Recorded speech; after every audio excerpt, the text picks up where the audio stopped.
오늘 체크 하나만 하고 갑시다. 24절에 하나님 앞에 나타나셨다. 한번 체크하시고요. 26절에 나타나셨느니라. 체크 한번 해주시면 됩니다. 28절에 두 번째 나타나시리라. 그 부분을 가지고 오늘 좀 말씀을 보겠습니다. 자, 23절부터 일단 개괄적인 설명을 드리고 이제 뒤에 부분에 함께 묵상하도록 하겠습니다. 자, 그러므로 하늘에 있는 것들의 모형 어디 얘기할까요? 땅의 성소와 땅의 백성들을 이야기합니다. 이런 것들 뭐죠? 어제 이제 본문을 좀 참고하시면 짐승의 피가 필요하고 물, 붉은 양털, 우슬초 이런 것들이 포함합니다. 그것들로서 정결하게 할 필요가 있었대요. 땅의 성소와 백성들은. 근데 하늘에 있는 그것은 하늘의 성소와 언약 백성입니다. 언약 백성이 들어가지 않으면 하늘의 성소가 부정한가? 이런 의문점이 생기죠. 언약 백성까지 포함해요. 그래서 하늘에 있는 그것들은 이런 것들보다 짐승의 피와 양털과 우슬초 이런 것들보다 더 좋은 제물로 해야 된대요. 더 좋은 제물은 예수 그리스도를 나타냅니다. 결국 옛 제사장들은 동물의 피를 들고 땅에 있는 지성소로 들어갔지만 그리스도는 이제 하늘로 직접 오르셔서 하나님 앞에 나타나신대요. 그 목적은요, 우리를 위하여, 자신을 위함이 아니라 우리를 위하여, 우리를 변호하시고 우리의 죄를 위하여, 또 우리를 간구하시기 위해 하늘에 나타나신대요. 자, 그러면서 이제 27절 오늘 이제 같이 묵상할 겁니다. 한 번 죽는 것은 사람에게 정해진 것이요 그 후에는 심판이 있겠대요. 그리고 28절 이와 같이 그리스도도 많은 사람의 죄를 담당하시려고 단번에 들이신 바 되었고 구원에 이르게 하기 위하여 죄와 상관없이 자기를 바라는 자들에게 두 번째 나타나신다. 27절과 28절을 묶어서 같이 봐야 됩니다. 자, 이거를 한번 도식화해 볼게요. 인간의 죽음은 끝이 아니다. 후에 뭐가 있대요. 뭐냐면 심판이 있대요. 그리고 나서 그거와 비교해서 설명합니다. 그리스도의 죽음도 그 뒤에 끝이 아니래요. 재림이 있대요. 그러니까 인간의 죽음 뒤에 끝이 아니고 후에 반드시 무엇이 있는 것처럼 예수 그리스도의 첫 번째 나타나심 이후에도 그것이 끝이 아니라 다음에 반드시 뭐가 있다는 거예요. 이게 좀 되게 어색해요. 인간의 죽음 뒤에 심판이 있다는 것과 예수 그리스도의 첫 번째 나타나심 이후에 그 후에 뭔가 다시 있대요. 어떤 내용이냐면 첫 번째 나타나심의 목적이 있다는 거예요. 첫 번째 나타나심의 목적은 28절 초반부에 있습니다. 많은 사람의 죄를 담당하시려고. 자, 죄를 사하시기 위해서, 그리고 제물로 드려 죄를 담당하시기 위해서 첫 번째 나타나셨다. 그럼 두 번째 나타나심의 목적이 있어야 되잖아요. 두 번째 나타나심의 목적은 구원의 완성을 위해서 나타나신다. 완성된 구원을 주시기 위해서 나타나신다. 자, 그러면 우리 가운데 질문이 생기는 거예요. 한 번에 하시면 안 되나? 오셨으니 한 번 다 마무리하시고 하늘로 올라가시면 되잖아요. 그냥 올인원으로 한 번에 하시면 되는데 지금 계속 나오는 게 단번에라고 하셨잖아요. 하고 올라가셔서 하늘에 계시면 되지 않나? 왜 오셔야 되지? 라는 거예요. 그걸로 충분하지 않나? 라는 질문이 생기는 거예요. 분명히 십자가에 죽음을 당하셨고 우리 죄를 다 깨끗하게 멸하셨고 폐하셨고 없이 하셨고 부활하셔서 죄에 대한 승리를 선포하셨고 하늘에 올라가셨잖아요. 끝난 거 아니에요? 그것으로 충분하지 않은 건가? 이런 생각이 드는 거예요. 왜 다시 오시지? 우리는 그냥 예수님 재림하신다는 소식을 듣고 있었어요. 그냥 오시겠지라고 얘기했어요. 근데 그게 왜 중요하지? 라는 질문이 생기는 거예요. 근데 이 장면은 유대인들에게는 굉장히 중요한 장면이라는 거예요. 대제사장이 한 번 나타나셨다가 두 번째 다시 나타나시는 것은 굉장히 중요한 장면을 품고 있대요. 뭐냐면 대속죄일이 있어요. 1년에 한 번씩 대제사장이 그 향로를 들고 우리가 토요일날 설명드린 것처럼 향로를 들고 안으로 들어가요. 그래서 거기서 드려지는 그 속죄, 그 대속죄를 드려지는 제사를 통해서 그 모든 백성의 죄가 다 깨끗하게 없어진다고요. 이것은 굉장히 중요한 거예요. 모든 민족과 모든 이스라엘 백성들이 아주 모든 촉각이 곤두서 있는 그날이에요. 왜냐하면 죄가 있으면, 오염된 것이 있으면, 정결하지 못하면 죽어나오거든요. 그러니까 그것은 본인의 죄가 사해지지 못했다는, 용서받지 못했다라는 아주 하나님의 그 진노거든요. 그러니까 모든 촉각이 대제사장이 그 안에 들어간 이후에 다시 나올 때까지 아주 긴장과 그 기다림의 시간이에요.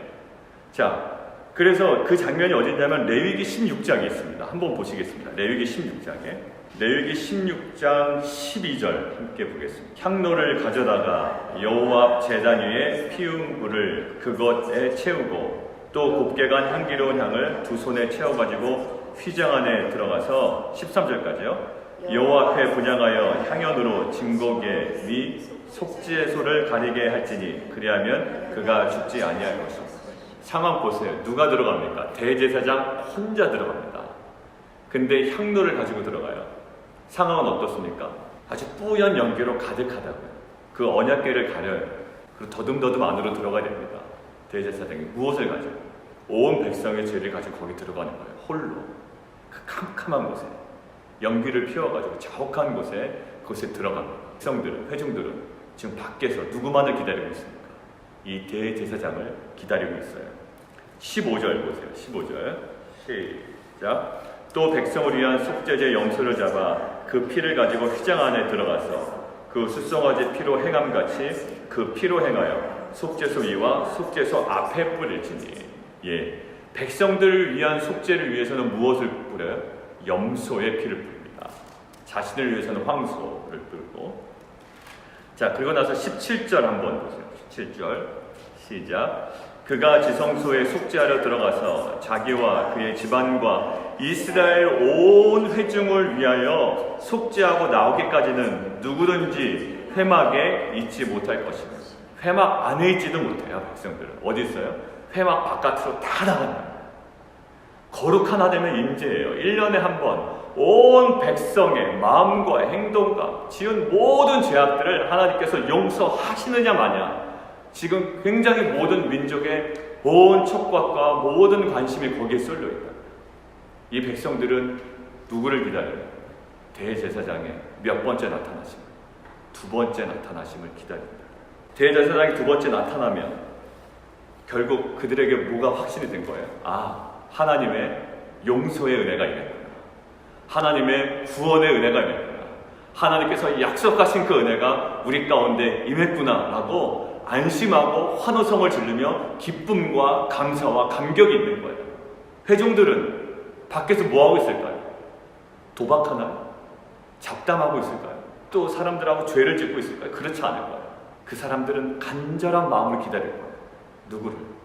대제사장이 두 번째 나타나심을 간절히 기다릴 거예요. 왜?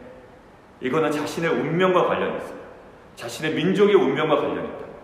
하나님의 약속이 이루어지는지 안 이루어지는지 이것에 대한 온 관심이 있기 때문에 그들은 대제사장의 두 번째 나타나심을 기다린다. 결국 뭘까요? 우리의 대제사장 되신 예수 그리스도. 역사적으로 처음 나타나셨어요. 언제? 예수 그리스도의 초림 때. 그리고 죽으심과 부활하심과 승천하심으로 우리 가운데 첫 번째 나타나신 바 되었어요. 근데 지금 어디 계시죠? 향로를 들고. 히브리서 저자가 우리 토요일 본문처럼 향로의 위치를 어디다 두었다? 예, 지성소 안에 두었다. 그것은 이미 들고 들어가신 거예요. 자, 지성소로 지금 들어가 계세요. 하늘의 지성소로 들어가 계세요. 그렇다면 이스라엘 민족과 우리가 대입을 하면 우리는 지금 뭐 해야 됩니까?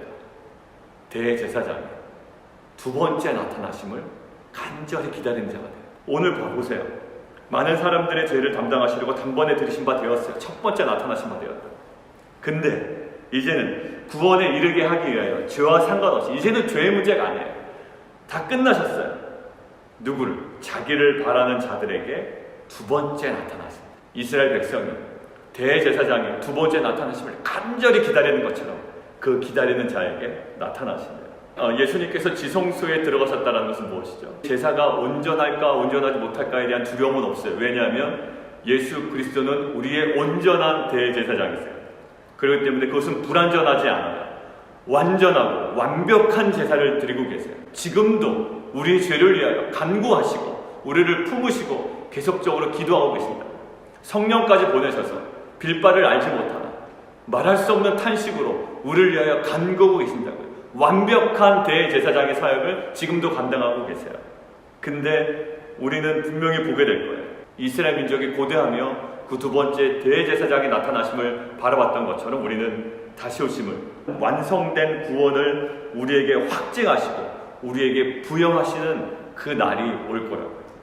우리는 결국 어떤 자인가? 오늘 본문에서 보면 우리는 대제사장 대신 예수 그리스도의 두 번째 나타나심을 기다리는 자예요. 이스라엘 대속죄일에 대제사장의 나타나심을 간절함으로 기다렸던 그 이스라엘 민족 그 회중처럼 우리는 대제사장 대신 예수 그리스도를 온전히 기다리는 자예요.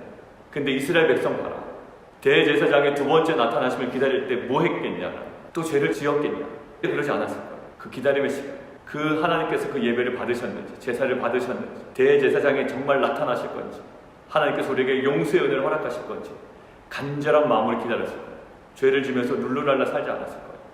그렇다면 그 하늘의 온전한 지성소에서 온전하신 대제사장에 의하여 그 모든 것들이 단번에 제사로 깨끗하게 폐기되었다면 너는 두 번째 나타나심을 기다리는 자로 어떻게 살아가야 되겠냐고 물어보고 있습니다. 다시 오심을 기다리는 자로, 용서의 은혜를 아는 자로 살아가야 한다는 것을 우리에게 말씀하셨습니다. 오늘도 그 죄 사함에 대한 감사와 감격으로 두 번째 나타나심이 언제인지 모르지만 그 간절함으로 오늘 하루를 살아가는 공동체 되기를 원합니다.